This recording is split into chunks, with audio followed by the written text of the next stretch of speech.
আসসালামু আলাইকুম। আজকে একটা সম্পূর্ণ ভিন্ন বিষয় নিয়ে কথা বলতে চাচ্ছি, কারণ সেলসে যারা কাজ করেন তাদের সাথে কথা বলতে গেলেই দেখা যায় যে এই জাতীয় অভিজ্ঞতা আমরা পরস্পরের সাথে শেয়ার করি। সেটা হচ্ছে অপমান। আমার এই 22 বছরের চাকরি জীবনে অপমান তো ছোটোখাটো অনেকগুলোই হয়েছে, কিন্তু আমার মনে হয় যে একটা অপমানের কথা বলতেই হয়। সেটা হচ্ছে যে যখন আমি কনফিডেন্সে ছিলাম, তো একটা দেশি কোম্পানির সাথে আমরা জয়েন্ট ভেঞ্চার ফর্ম করেছিলাম পাওয়ার গ্রিডের একটা ইপিসি কন্ট্রাক্টর হিসেবে কাজ করার জন্য। তো সেটার পিছনে একটা ব্যাকগ্রাউন্ড ছিল যে ওই কোম্পানিটি তার যে মালিক বা এমডি, তিনি তখন আওয়ামী লীগের একটি সিটি কর্পোরেশনের কাউন্সিলর। তো তার একটা রাজনৈতিক প্রভাব ছিল এবং আমরা বুঝতে পারছিলাম যে তার সাথে জেভি ফর্ম না করলে আমরা কাজটা পাবো না। কিন্তু তিনি এই জেভি ফর্ম করার সময় কিছু শর্ত দিলেন, যেমন একটা হচ্ছে যে ফাইন্যান্সিয়াল ট্রানজ্যাকশন তার হাতে থাকতে হবে। তো আমরা আসলে এক ধরনের পার্টনার ছিলাম, বাট আমরা শুধুমাত্র টাওয়ার সাপ্লাই এটুকু ছিল আমাদের পার্টে। তো দেখা গেল যে এই প্রজেক্ট এক্সিকিউট করতে করতে ওনার যখন ম্যাটেরিয়াল ইম্পোর্ট করার ফেজটা আসলো, উনি ইম্পোর্ট করলেন কিন্তু সেই ইম্পোর্টের টাকা উনি দিতে পারছিলেন না। তো তখন যেহেতু এলসির মাধ্যমে ইম্পোর্ট করতে হয়, ব্যাংক এই পেমেন্টটা দিয়ে তার উপর একটা ফোর্স লোন ইম্পোজ করলো। এবং তখন থেকে আসলে সংকটের শুরু, এবং একটা পর্যায়ে উনি আমাদেরকে আমাদের প্রাপ্য টাওয়ার যে আমরা সাপ্লাই করেছিলাম সেটা টাকা দিতে পারছিলেন না, যার ফলে আমরা টাওয়ার সাপ্লাই বন্ধ করে দিলাম। তো এর ফলে যেটা হলো যে এই প্রজেক্টটা তো থমকে গেল, এবং তখন আমাদেরকে ডেকে পাওয়ার গ্রিড থেকে নানাভাবে চাপ দেওয়া হচ্ছিল যে প্রজেক্টটা যেন মানে সচল থাকে। এবং যখন আমরা কোনোভাবেই দুই পক্ষ একমত হতে পারছিলাম না এবং প্রজেক্টের কাজ বন্ধ হয়ে যাচ্ছিল বারবার, তখন ভরা মজলিসে একটা মানে মিটিং রুমে আমাকে বলা হলো যে এটা তোমার অযোগ্যতা, তুমি এই প্রজেক্টটা ঠিকভাবে ম্যানেজ করতে পারছো না। কে তোমাকে বললো যে এই কোম্পানির সাথে জেরি করতে? কে তোমাকে বললো এই ইপিসি কন্ট্রাক্টর হিসেবে কাজ করতে? তোমাদের আসলে ইপিসি কন্ট্রাক্টর হিসেবে কাজ করার কোনো যোগ্যতাই নেই।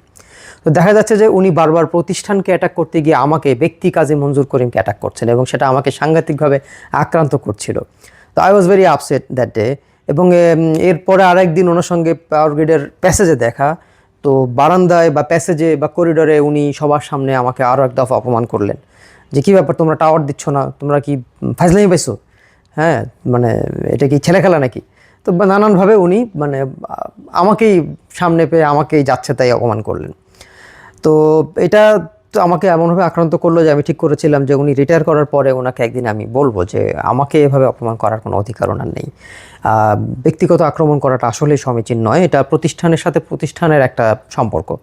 তিনি এমপ্লয়ার, আমি সাপ্লায়ার বা আমি কন্ট্রাক্টর, বাট এটা আসলে প্রতিষ্ঠান টু প্রতিষ্ঠান, কোম্পানি টু কোম্পানি। সো এখানে মানে ব্যক্তি কাজে মঞ্জুর করিম অযোগ্য, ব্যক্তি কাজে মঞ্জুর করিমের যোগ্যতা, এগুলো নিয়ে যখন কেউ আক্রমণ করে তখন সেটা আসলে স্ট্যান্ডার্ডের বাইরে চলে যায়। তো স্যারের রিটায়ারমেন্টের পর আমি দু একবার তার সঙ্গে কথা বলেছি, কিন্তু কোনোদিন এই প্রসঙ্গটা আমি আনিনি। মনে হয়েছে যে তিনি রিটায়ার করেছেন, তার এখন পজিশন নেই, তাকে যদি আমি এখন এই অতীতের কথা মনে করিয়ে দিই এটা ঠিক হবে না, তো বলিনি।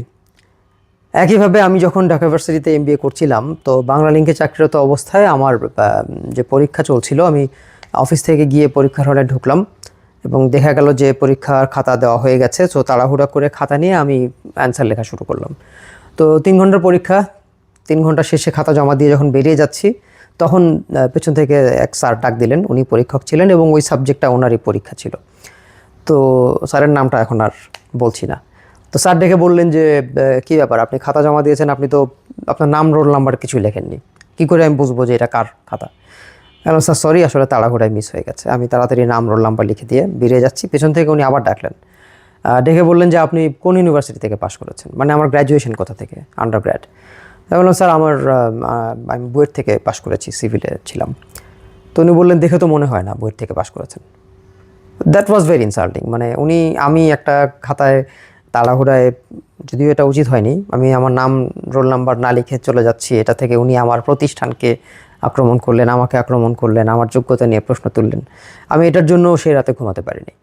তো এইভাবে অনেক সময় আমরা যারা সেলসে কাজ করি, বিশেষ করে বা যারা প্রজেক্ট ম্যানেজমেন্টে কাজ করি, তারা অনেক সময় এমপ্লয়ারের বকা খাই, অফিসের সিনিয়রের বকা খাই, কাস্টমারের বকা খাই। তো বকা খেয়ে আমরা আপসেট হয়ে পড়ি।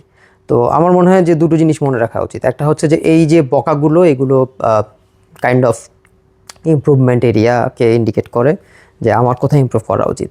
আর আরেকটা বিষয় হচ্ছে যে আমরা আসলে এই সব কাজের জন্যই বেতন পাই। আমরা যে কাজগুলো করি এগুলো এক ধরনের প্রবলেম সলভিং জব। তো প্রবলেম সলভ করতে গেলে কনফ্লিক্ট হবে, এবং কনফ্লিক্ট সেটা যখন হায়ার এন্ডের সাথে হয় তখন সেখান থেকে খারাপ কথা আসে, সেটাকে হজম করতে পারাটা একটা স্কিল। এটা আমার মনে হয়েছে। আপনাদের মন্তব্য আপনারা কমেন্টে বলতে পারেন। যদি আমার চ্যানেলে নতুন হন, কাজিজ কর্পোরেট গ্রুমিং এটা আসলে সিনিয়র জুনিয়র সবার সাথে অভিজ্ঞতা শেয়ার করার একটা প্ল্যাটফর্ম আমি তৈরি করেছি। আপনার অভিজ্ঞতা আপনি কমেন্টে লিখতে পারেন। Most welcome and thanks for watching.